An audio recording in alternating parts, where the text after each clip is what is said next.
What is up, guys? Takey here, hosting the episode 3 of the CoD community show, where I bring you everything that happened this last week in the Call of Duty community scene. That ranges all the way from everything in the YouTube to everything MLG, everything edits, montages, episodes, clips, etc. Let's get into it. And if you want to skip to a certain section, just click on one of those icons below and that'll take you directly to the part that you want to see. We're going to start out with Des Capacitance number 3. It's a great hybrid episode. Trick shotting and feeding. He has a really nice retreat Sui on there, so check that out. Next up, one of my favorite players, and probably one of everyone's favorite players, Pamaj. This isn't love montage. I just love that he's big enough in the Call of Duty community scene where he basically creates the standards. He sets his own standards, and everyone is completely fine with that because he's an amazing player.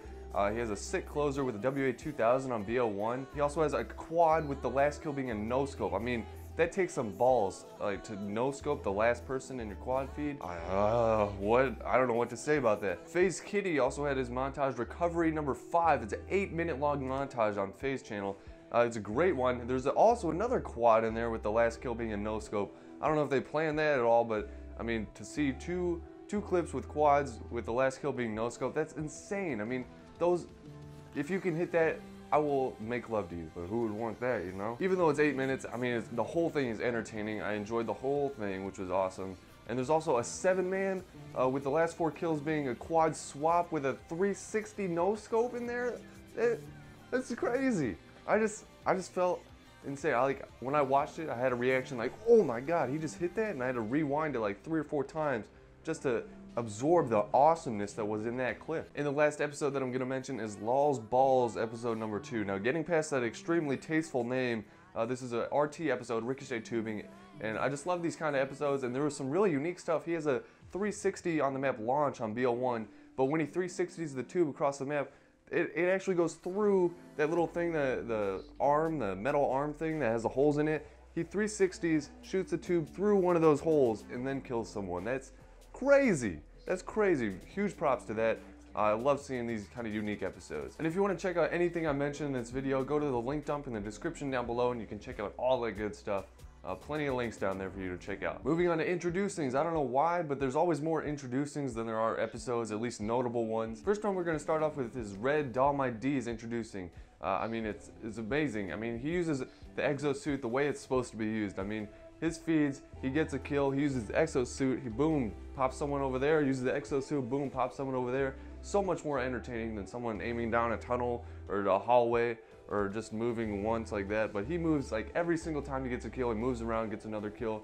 Amazing feeds. There's a sick one on Comeback. There's also introducing Solar Munch by Tiger. It's a pretty awesome AW ep, several quad headshot feeds, and also a sick collat to triple collat on Riot on Advanced Warfare, which is pretty awesome. There's also introducing Obe Bonzo, which is an awesome trick shotting episode. But that closer on his episode, like, what the hell, man?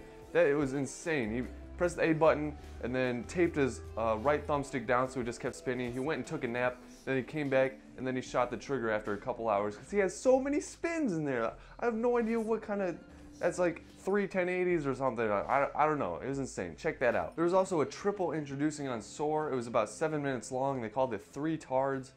So kind of joking, but even though it was 7 minutes long, I saw this before I saw Faze Kitty's recovery, and 7 minutes just felt like way too much. I don't know if it's because I'm not as into trick shotting as I am into sniping, but 7 minutes, I just got kind of bored about halfway through. So was that too long of an introducing? Is 3 people too many in an introducing? And I'm not really sure how to pronounce this one. Introducing Obe Sexy.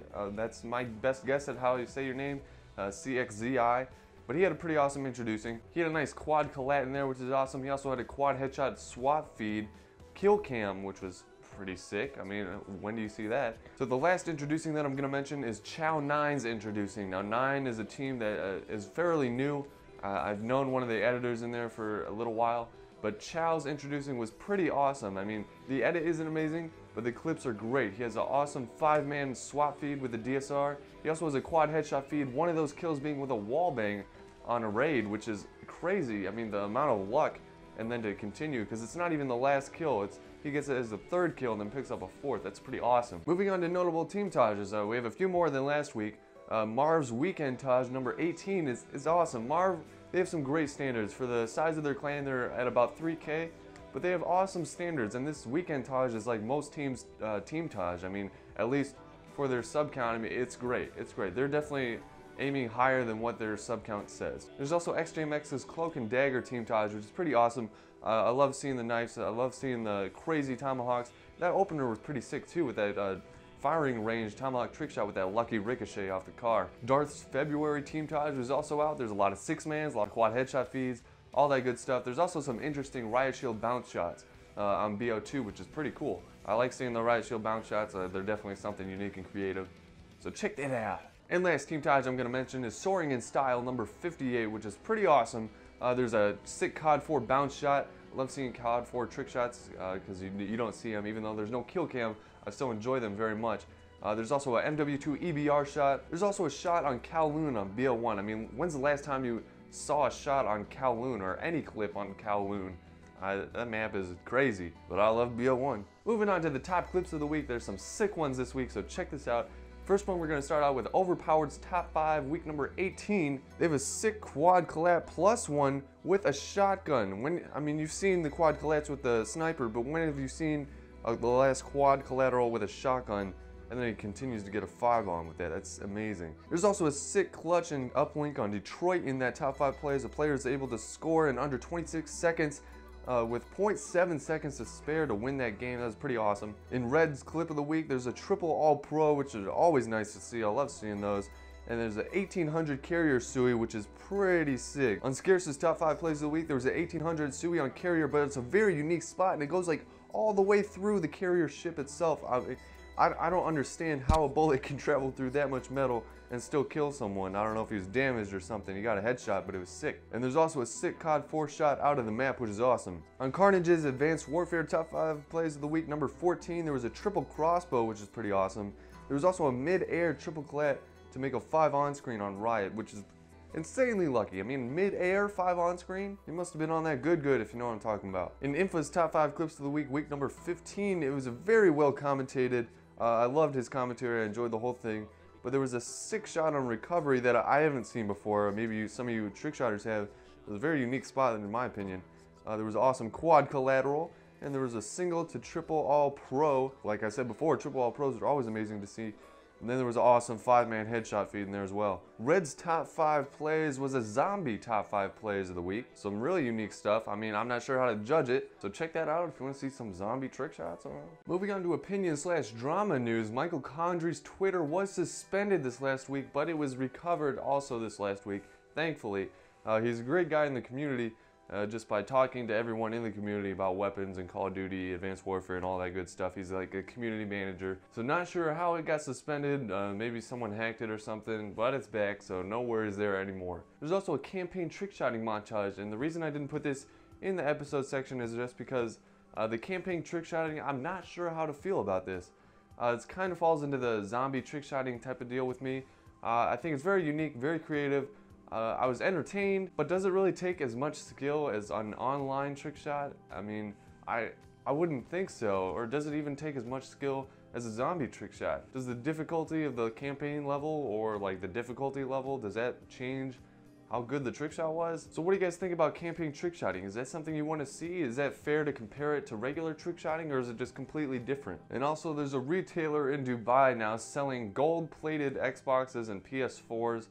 I mean, it's only $14,000, so if you have $14,000 to spend on a console, why not get a gold one, you know? But if I got one of these gold-plated consoles, I don't think I'd ever get mad in Call of Duty ever again. If someone just crapped on my face, like I got quad collateraled or some crazy stuff like that, I'd just be like, well, my damn Xbox is made of gold, so you can suck it, you know? That probably comes off as kind of mean, but I think having a gold Xbox, if you're willing to spend $14,000 on an Xbox, you shouldn't get mad at anything that happens when you play a game on that Xbox. There was also a bit of drama on the MLG team Faze Black. Parasite and Slasher were going at it on Twitter.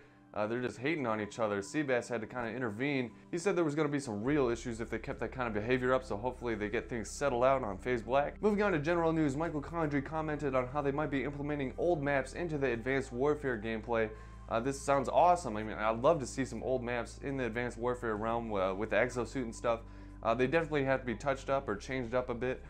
Just because the exosuit, there's so much verticality in the Advanced Warfare game, and there's not a whole lot in the last Call of Duty games. But I'd love to see maybe some high-rise or maybe another version of firing range or something to get on top of the buildings. I don't know. They've also implemented 15 more prestiges as well as a Grandmaster prestige.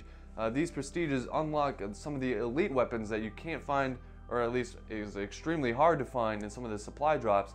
So after unlocking these prestiges, you'll unlock certain elite weapons that you can use. So the Battle Obsidian Steed and the Moore's Silver Bullet, those are two big ones that everyone complains about. Those are some of the early extra prestiges, so at least you don't have to go all the way to the top to get some of those two, because everyone complains about those two. But yeah, every extra prestige unlocks another elite weapon. There's a link in the description to what those weapons are at what prestiges. There's also a new camo for the Grandmaster prestige, that sick little purple camo. It looks okay. I don't know if I'd enjoy that a lot, but hey, go for it. And if you're a season pass holder, then you've got to experience the MOAB gun. It's the new gun for the DLC, and it's pretty powerful by all the reviews and people posting gameplays. Everyone says it's a pretty awesome gun. It's an LMG/shotgun, which is pretty cool. It's an energy weapon, but it's not, the magazine size is bullets. It's not energy, so it doesn't overheat or anything. It still uses bullets, and it comes with a variant if you're a season pass holder too, the Werewolf I believe it's called. But if you're not a season pass holder, you're gonna have to wait until the next DLC actually comes out. But you can still buy the season pass right now, I believe, if you wanted and get that weapon, if you really can't wait for that. There's also a huge patch that covers so much stuff in Advanced Warfare. I'm not gonna be able to go over all of it, so check the link in the description if you want to check over some. Some of the stuff was connectivity issues, which is great. I mean, connection issues are always so annoying on Call of Duty. So they fixed some of those, which is great. They fixed general patches and glitches in the map. Increased the kill feed time from 4 seconds to 6 seconds. So now it should be possible to hit at least quad feeds and stuff in Advanced Warfare post-patch clips, you know, for those snipers out there. Sentries now die in just one melee hit, which is great. I hated standing behind a sentry and just punching it, because I'm going to get shot every time I get maybe 2 punches in, and then I get shot down. Just because that sentry is just so hard to take down. But now it's only 1 hit, which is great. There's also a pause button in the Exo Zombies mode for single player, so you don't have to sit on your freaking chair for 20 hours straight going for a world record or something. You can play a few rounds, pause it, go take a nap, play a few rounds, pause it, eat some ramen noodles, play a few rounds, pause it. I don't know why you're pausing it so much. You should plan out your time more. But now you can pause in single player on Exo Zombies, which is great. There's also probation time for people who quit in ranked matches, which is great. Backing out of ranked matches really hurts the team that you backed out of, so you getting a timeout now. They're implementing a timeout just in ranked matches, as far as we know right now. They might do public later, who knows, but just ranked matches at this time. And there's also so many weapon buffs that, I mean, I think there's about 14 weapons that they've adjusted or buffed in some way or another, so check that out. In the last little short tidbit of news, I just saw this on Twitter. I'm not sure how legitimate it is. I mean, it looks legitimate, but there's this exosuit with like plant life. There's like roots and stuff, and the helmet looks disgusting as heck. I mean, I like this kind of really non-traditional exosuit. I mean, I'd probably wear it, except for the helmet. That looks disgusting. Moving on to entertainment news, there was a double DNA bomb with the SAC-3s. That's a crappy little akimbo pistol. I mean, the way they use it though, they make it seem so easy. So I might be trying that out a little bit. But the double DNA bomb, and Marvin Devine, on that video of the double DNA bomb, Marvin Devine, if you don't know him, he's like an underrated rapper, independent rapper. He did their song, their introducing song for the Carnage Clan. Yeah, Carnage Clan, Carnage Clan, Carnage Clan, yeah. 100,000 subs plus some, yeah, it's crazy, man. Hey, they still growing, about to take over this gaming thing. Coolest pub, stomping clan, led by Apollo, man, they make it better. Players don't believe me, go and follow up. I mean, it's crazy that someone so big, Marvin Devine, he made a song for a Call of Duty clan. That's great. I mean, I know Hoodie Allen, G-Eazy have done stuff with Faze, but it's just great to see someone other than Faze get this recognition from a big name. I mean, at least in comparison. And Marvin Devine is awesome. Check out his channel if you haven't already as well. There's also a SEPTA MOAB on MW3 on Terminal. It's 7 MOABs, if you don't know what SEPTA means. 7 MOABs in MW3 on Terminal. I mean, the gameplay, they had to cut it down just because it's pretty long gameplay. But they cut it down, and it's just embarrassing how much they spawn trap and destroy these kids. He's just running back and forth in one little building, just taking them out of their spawn. They don't have a chance. I don't know why they would stay in the game, but that's crazy. 7 MOABs in one game, props, but I'd say more props to the people who stayed in that lobby and took those 7 MOABs. There's also a really unique series and spin on the whole challenge thing.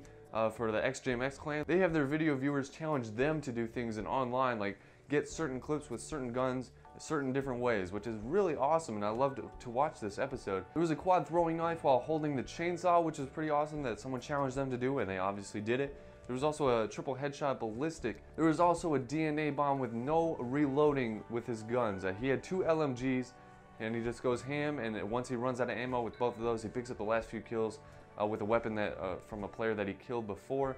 But that's so great. I love seeing these really unique creative DNA bombs. I mean, just so much creativity and so much skill actually put into those. A lot of effort put into those as well. And I don't know why, but for some reason I found this video pretty entertaining. It's a gamertag troll video.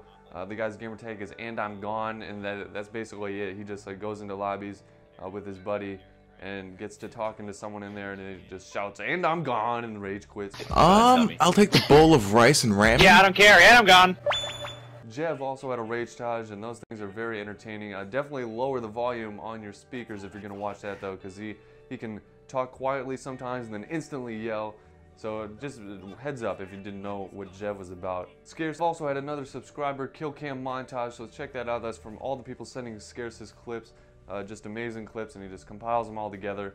So great clips from all over the community. And we're gonna end it off with another possible world record, the most kills in a one-shot game using the sniper only. 101 kills, breaking 100 kills in one shot. That's pretty awesome. I love seeing really high kill sniper gameplays. Moving on to MLG, do you want to go see CoD Champs but don't pay anything for it at all? Then sign up for this free giveaway for a free trip, all expenses paid, to the CoD Championships. I signed up for it. I mean, I'd love to go, but unless I get it all for free, then I'm probably not going to be able to go, to be honest. The only downside is you do have to be 18 or older, so sign up if you're 18 or older. Check that out. The Season 2 Pro League is going to be starting up very soon. It starts on March 10th, so not very long, less than a week away, which is great. And Season 3 starts somewhere in late June, and then the CoD Championship starts about mid-October, the 16th or 17th. But over this last weekend, the European Regional Finals took place. Epsilon was able to take first place, TCM coming in second. Epsilon winning a solid first match on Solar, winning 250 to 146. And then TCM barely losing 5-6 in Search and Destroy the next round. Then TCM picking up their first win barely in overtime, playing some Biolab uplink, but then ultimately losing 0-1 in CTF against Epsilon in the finals. But TCM will be joining Epsilon in conjunction with Team Finland, Aware, Rapid, Fabe, Hyper Games, Gamers 2, Under Radix, Fabe All-Stars, Vitality, Clarity, Essentra, and Team Infused. All 14 of those teams will be going to the CoD LA Championships for that $1 million cash prize pool. And last but definitely not least is the edits section. And there was a lot more edits this week than last week, thankfully, because I love watching just edit-based clips and montages. Not montages necessarily, but just clean edits and unique and creative and just over the top. I love seeing all that good stuff. So first up, we got Blinded by BDT Dreams. It's great. We also have Awake by Bunk.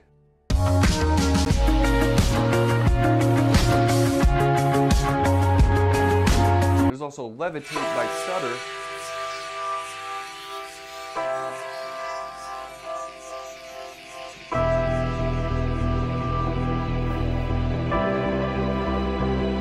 And my personal favorite from this last week was Iced by Ego. It's pretty a chill edit, but there is some humor to the edit as well, which I love seeing. I laughed a few times. I had to rewind it a little bit. If you watch it, you'll know what I'm talking about. But that wraps up the CoD Community Show episode number 3. If you enjoyed it, please subscribe or leave a like or just tell a friend to check it out, because I love all the support that you guys have given me so far. And hey, if you're on Twitter, why not tweet it at SBSway to help me out, or maybe at Keemstar, since he might be doing a top 5 videos of the week thing.